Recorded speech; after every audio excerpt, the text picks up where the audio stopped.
Hey guys, my name is Ileana Ramirez and my channel is called Archi Addict just because I'm an architect and basically I'm getting my licensure still. So I'm not an architect yet, but I will be finishing my hours and taking the 7 exams that I need to complete them. And the reason I called it Archi Addict was to show my expression with architecture, art, and even the creation of the Lord. So basically those are every talented human and how they just choose to be childlike. So I guess you could say my content is just being childlike, because my profession is literally being childlike. That's the profession of an architect. Although it's very serious and very technical, architects design and look for solutions for the clients. So somehow I wove them together and I want to make this YouTube channel. But yeah, the Lord basically told me to make this little video before I get down, just to spread a really quick message. I just want to ask you all, do you all ever feel like what you do is not enough? Or like if you keep on trying and you keep on getting put down, whether if it's like you don't receive the same thoughtful treatment as you do from the people you love or the people that you're actually there for. There's a lot of things that come into mind when I think about this topic, but what I'm here to let you all know, and the message I want to send is, if you believe in God, ask Him to learn how to love yourself. This is something I had to do back when I was 22, and somehow I was in a very dark space where that I had been in ever since 13 years old. So that period of time was difficult, and instead of being on my side, I felt like being against myself was a lot easier, honestly. The self-judgment, the self-doubt, I basically would put myself down so that I could just make myself succeed somehow. Like, I thought putting myself down, being hard on myself, that's what was going to get me crossing to the other side. But in reality, it didn't. It made everything worse, and it made me feel like crap every day. So I prayed to the God, and I asked Him, hey, help me love myself. Help me figure this out, because if nothing, I don't know how I'm going to get through it.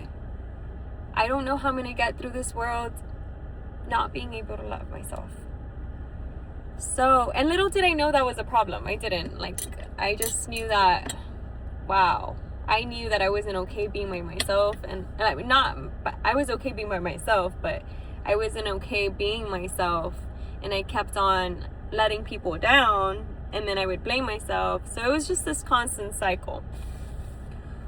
Let me tell you that whenever I asked the Lord to love myself, I look back a year later, and it was like the whole book had changed. It was like my storyline kept on going down, down, down, down, down, down, down, and then everything just flipped. It was like, you know what? I am God's child. I am worthy. I am worthy of being childlike, regardless of what humans in this world or the people around us think. Usually, sadly, sometimes it's the closest people to you. It's the closest people to you that judge or that pretend that they know you, and they say, you never change. You know what? Every season of your life, you're gonna be changing. You're gonna be everybody changes in their own path, right? But me, I ended up leaving to San Antonio, and I lived there for 7 years, and I got to rediscover myself. So whenever I came back home, it was like everybody expected everything to be the same, and I had grown out of those shoes. And what was interesting is that I got a job over here and back home. It was the most difficult job I had ever had to deal with, and it was more because of the judgment of the people around that industry. And I had to be on my side, and that's the only way I got through it, because I even got fired from that job, and thankfully I got unemployment, and then it ran out. But still, I got to learn that trying my best is what mattered. Knowing what I'm capable of is what mattered. Knowing what my family and friends, like the people that I cared about, I just had to make sure I had the communication right. And if they believe me, great. And if not, then you know what? It is what it is. And yeah, the support did not come from a person. It didn't come from my ex-boyfriend. I had broken up with him. I was like all sad, but that's a different story. So it didn't come from a boyfriend. It didn't come from a friend. It didn't come from mother figure, fatherly figure, because sometimes the problems that we go through, we don't usually want to talk to our parents about it, just because like we know how they're going to react, or we know that they might tell us like, I told you so, little things like that. You know, we're kind of like stepping on eggshells sometimes.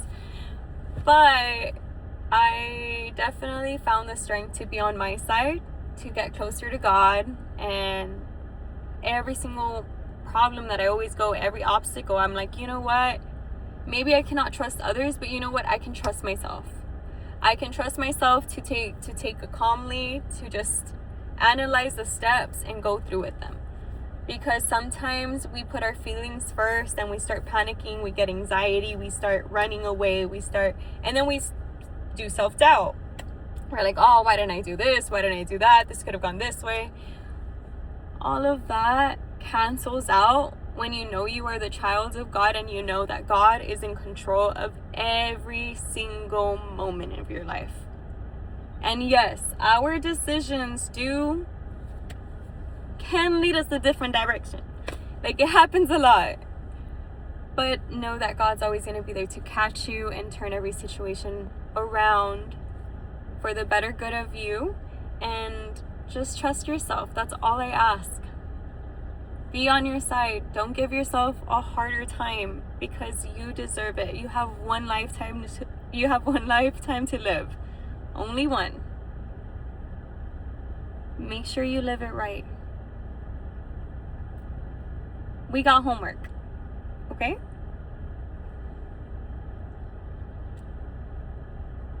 3 questions, and I'm gonna think of them right now because everything's just coming off the top of my head. Okay. Number 1. If you had one lifetime, how do you choose to express love to the people you love? That's the first question, and you can answer it however you choose to. But every person you love around you, that's how you shall treat them. That's how you will go by it. That's how you're going to kind of start to see what kind of person you really want to be in this world. How do you choose to love? Authentically. And obviously, this, like, love how Jesus loved. If you've gotten to read the Bible, you shall see his steps, and that helps a lot in guiding you. But if you don't read the Bible, hey, how do you choose to love? How do you choose that people will love you? And you know what? That's done for the homework, because that's a big question. And you'll see that whenever you react to the people you love, like sometimes somebody annoys us. Sometimes things doesn't go right. I ask you to please not listen to your feelings, because your feelings are deceiving. Listen to your discernment. Breathe in and breathe out, and choose how to love that person. Choose whether you want patience, whether you choose wisdom, whether you choose just being grounded instead of being a firecracker. This will literally strengthen every decision and every mountain you have to overcome. It'll help. And God will make sure to cross you over. So have faith in the Lord. I love you all, and I will see you soon.